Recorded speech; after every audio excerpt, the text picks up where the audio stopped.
ಸಕಲ ಸ್ತುತಿ ಸ್ತೋತ್ರಗಳು ಸರ್ವಲೋಕ ಪಾಲಕನಿಗೆ ಮೀಸಲು.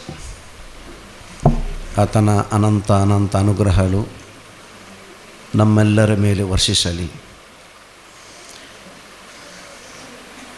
ಈಗ ಪ್ರಾಸ್ತಾವಿಕ ನುಡಿಗಳನ್ನು ಹೇಳಿದ್ದಾರೆ.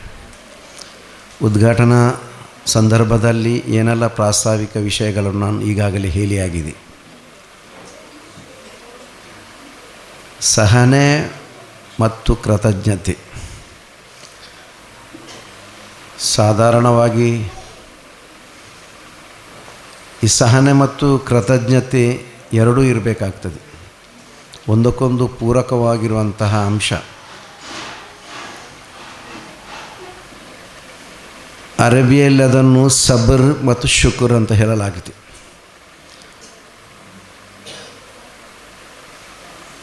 ಯಾರೆಲ್ಲ ಸಹನೆವಂತರಿದ್ದಾರೆ ಅವರು ವಿಜಯಿಗಳಾಗುತ್ತಾರೆ ಅಂತ ಹೇಳಲಾಗ್ತದೆ. ಸಹನೆವಂತರಾಗಿದ್ದರೆ ಸಾರದ್ದು, ಅವರು ಕೃತಜ್ಞತೆಯನ್ನು ಸಲ್ಲಿಸುವವರಾಗಿರಬೇಕು. ಅವರನ್ನು ಶಾಕಿರೀನ್ ಅಂತ ಹೇಳಲಾಗಿದೆ, ಶುಕ್ರು ಮಾಡುವವರಂತ. ಈ ಸಂದರ್ಭದಲ್ಲಿ ನಾನು ನಿಮಗೆ ಆಧ್ಯಾತ್ಮದ ಉಪದೇಶ ಮಾಡಲು ಈ ವೇದಿಕೆಯನ್ನು ಬಳಸುತ್ತಿಲ್ಲ. ಆದರೆ ಕೆಳಗಡೆ ನಾವು ನೋಡಿ ಬಂದೆವು, ಎಲ್ಲರ ಮನಸ್ಸಲ್ಲಿ ಸಹ ಒಂದು ನಮಗೆ ಅದು ಹೇಳಬೇಕಂತಿಲ್ಲ. ಈಗ ನರಿಂಗಾನಕ್ಕಿಂತ ಜಾಸ್ತಿ ಆಗಿದೆ ಅಂತ ಹೇಳಿದರೆ ಬಹುಶಃ ನರಿಂಗಾನದ ವಿದ್ಯಾರ್ಥಿಗಳಿಗೆ ಸ್ವಲ್ಪ ಬೇಸರ ಆಗ್ಬೋದು, ಆದರೆ ಅದು ಸತ್ಯ. ನರಿಂಗಾನಕ್ಕಿಂತ ನಾವು ಬಾಳೆಪುಣಿಯಲ್ಲಿ ಹೆಚ್ಚು ಇಂಪ್ರೂವ್ ಆಗಿದ್ದೇವೆ. ಅದರ ಹಿನ್ನೆಲೆ ನಿಮ್ಮ ಸಹನೆ. ಯಾಕೆಂತ ಹೇಳಿದರೆ, ಯಾವ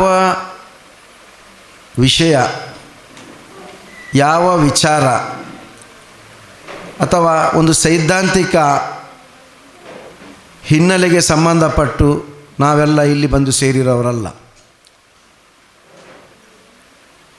ಸ್ವಾವಲಂಬಿ ಬದುಕಿಗೆ ಸ್ವಾಭಿಮಾನದ ಉಡುಗೊರೆ ಎಂಬುದು ನಮ್ಮ ಟೈಟಲ್. ಇಲ್ಲಿರುವ ಮಹಿಳೆಯರಲ್ಲ, ಆ ಪ್ರಯತ್ನ ಒಂದು ಸಣ್ಣ ಬಟ್ಟೆ ಅಂಗಡಿಗೆ ಹೋದ ಫೀಲ್ ಆಗ್ತದೆ.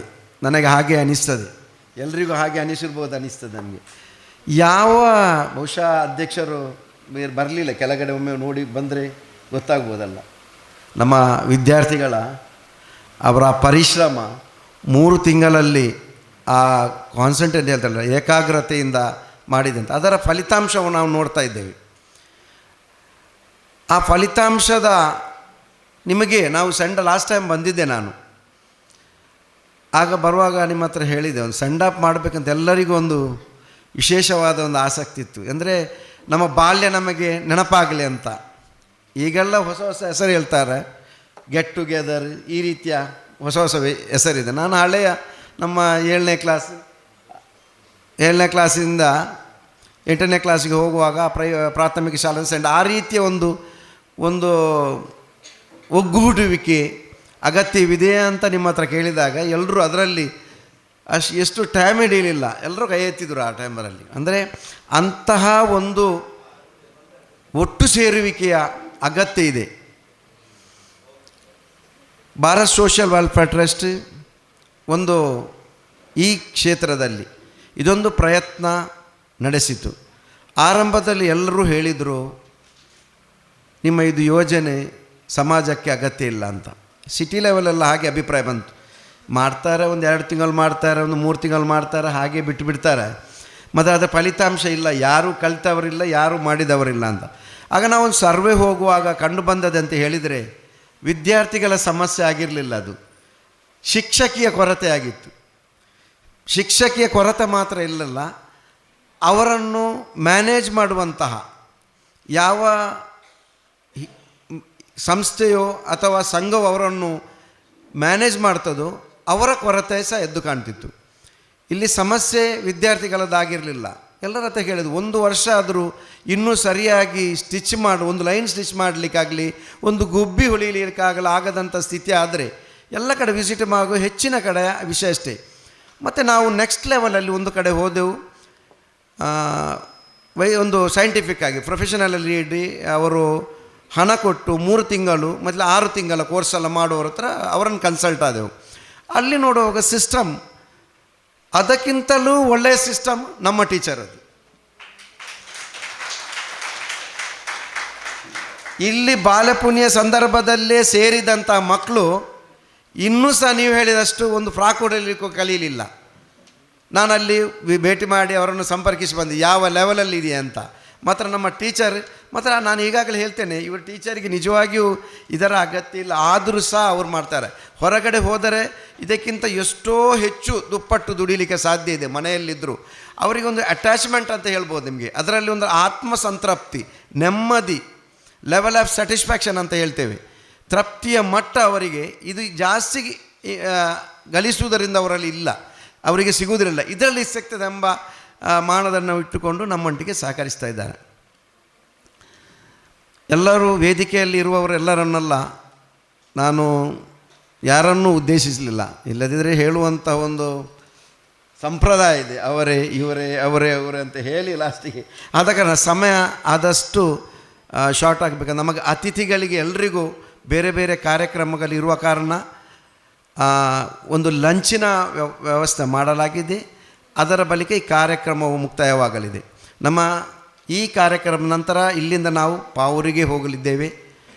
ದೇವರು ಇಚ್ಛಿಸಿದರೆ ಬರುವ ದಿನಗಳಲ್ಲಿ ಟೀಚರ್ಸ್ ಒಂದು ಪ್ರಾಜೆಕ್ಟ್ ಇಟ್ಟಿದ್ದಾರೆ. ನಾನು ಕಂಪ್ಯೂಟರ್ ಮುಖಾಂತರ ಹೊಸ ಸಿಸ್ಟಮಲ್ಲಿ ಅವರಿಗೆ ಕಲಿಸುವಂಥ ಡಿಸೈನ್ ಮಾಡುವಂಥ ಒಂದು ವ್ಯವಸ್ಥೆ ಮಾಡಿದರೆ ಒಳ್ಳೆಯದು. ಅಂದರೆ ನಾವು ತಂತ್ರಜ್ಞಾನದೊಂದಿಗೆ ಮುಂದುವರಿದರೆ ಹೆಚ್ಚು ಫಾಸ್ಟಾಗಿ ಆಗ್ಬೋದು. ಬರುವ ದಿನಗಳಲ್ಲಿ ಹಾಗೆ ಮಾಡುವಂತಹ ಒಂದು ಉದ್ದೇಶವಿದೆ. ನೀವೆಲ್ಲ ಪ್ರಾರ್ಥಿಸಿ ಅದರೊಟ್ಟಿಗೆ ಸಹಕರಿಸಿ. ಇನ್ನು ನಾವು ಈ ಯೋಜನೆಯೊಂದಿಗೆ 10 ಯೋಜನೆ ಹಾಕಿದ್ದೇವೆ.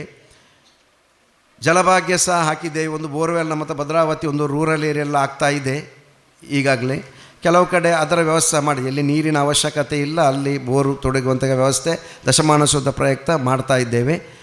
ಅದರ ಜೊತೆಗೆ ಇನ್ನೊಂದು ತಮ್ಮೆಲ್ಲರಿಗೆ ಬಹಿರಂಗವಾಗಿ ಒಂದು ಆಮಂತ್ರಣ ಕೊಡ್ತಾ ಇದ್ದೇನೆ. 24 ತಾರೀಕು ರವೀಂದ್ರ ಕಲಾಭವನದಲ್ಲಿ ನಾವು ಪ್ರತಿ ವರ್ಷ 200 ಮಕ್ಕಳಿಗೆ, ಅದು ಸರಿಗೆ ಗೊತ್ತಿದೆ, ಆ 200 ಮಕ್ಕಳಿಗೆ ನಾವು ವಿದ್ಯಾರ್ಥಿ ವೇತನ ಕೊಡ್ತಿದ್ದೇವೆ. ಈ ನಮ್ಮ ಸಿಸ್ಟಮ್ ಸಹ ಹೇಳಿದ್ದೇವೆ. ಎಲ್ಲ ಶಾಲೆಗೆ ಹೋಗಿ ಆ ಶಾಲೆಯಲ್ಲಿ ನಾವು 10 ವಿದ್ಯಾರ್ಥಿ ವೇತನವನ್ನು ಕೊಡ್ತೇವೆ. ಅವರಿಗೆ ಯಾರೆಲ್ಲ ಫೀಸ್ ಕಟ್ಟಲಿಲ್ಲ ಅವರದ್ದು ವಿದ್ಯಾರ್ಥಿ ವೇತನ ಕೊಡ್ತಾ ಇದ್ದ, ಅವರ ರೆಫರೆನ್ಸಲ್ಲಿ ಬರ್ತಾಯಿದೆ. ಅದನ್ನು 24 ತಾರೀಕಿಗೆ. ಮತ್ತು ಇಲ್ಲಿಯ ಬಹುಮಾನದ ಒಂದು ನಿಮಗೆ ಒಂದು ಯಾರೆಲ್ಲ ವಿದ್ಯಾರ್ಥಿ ಇದ್ದಾರೆ ಅವರಿಗೆ ಅವಶ್ಯಕತೆ ಇದ್ದುವವರಿಗೆ ಹೊಲಿಗೆ ಯಂತ್ರ ಸಹ, ಅದು ಅಂದರೆ ಟೀಚರ್ ರೆಫರ್ ಮಾಡ್ತಾರೆ, ಬಾಕಿ ಪಂಚಾಯತ್ ಅವರು ರೆಫರ್ ಮಾಡಿರೋವರಿಗೆ ಅಂತೇಳಿ ಆ ವೇದಿಕೆಯಲ್ಲಿ ಒಂದು ಸಂಖ್ಯೆ ಕೊಡ್ತೇವೆ ನಾವು. ಇನ್ನು ಅದರ ಬಳಿಕ ಕಾರ್ಯಕ್ರಮದ ಬಳಿಕ 24 ಕಾರ್ಯಕ್ರಮದ ನಂತರ ಬರುವ ದಿನಗಳಲ್ಲಿ ಒಂದು ಅಕಾಡೆಮಿಕ್ ಆಗಿ ಮಾಡುವಂತಹ ಯೋಜನೆಯೂ ಇದೆ. ಅದು UPSC ಆಗಲಿ KSC ಆ ಟೈಪ್ ಆ ರೀತಿಯ ಅಂತ ಇರುವಂಥವರಿಗೆ ಅದರ ಅವಶ್ಯಕತೆ ಇದ್ದರೆ ನಮ್ಮ ಸಂಪನ್ಮೂಲ ವ್ಯಕ್ತಿಯೆಲ್ಲ ಸರ್ ಇದ್ದಾರೆ. ಆದ ಕಾರಣ ಆ ರೀತಿಯ ಒಂದು ಯೋಜನೆ ಸಹ ಮುಂಬರುವ ದಿನಗಳನ್ನು ಹಾಕಲಾಗಿದೆ.